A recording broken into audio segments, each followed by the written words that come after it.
كلمتان حبيبتان إلى الرحمن خفيفتان.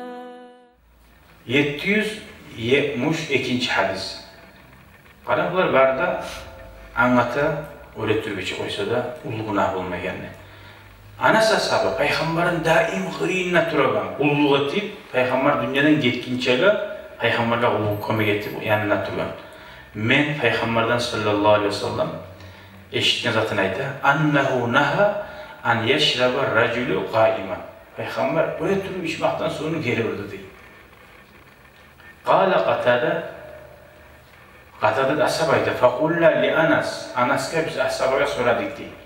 Fal aklu yaxshi, suvni içme gerurdu. Aşamak ne çıktı da öyle turgan halda da bekti diye. Bu şavrma şeyleri var çoğu usta öyle turgan. Qala zalika aşarru aw akhbasu.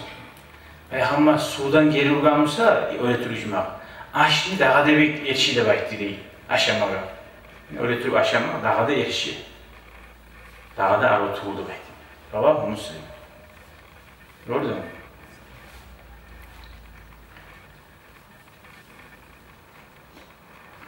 وفي رواية أن النبي صلى الله عليه وسلم زجر عن الشرب قائما. Aşamaktan gelirme daha da bekleyişli sudan esedeyim.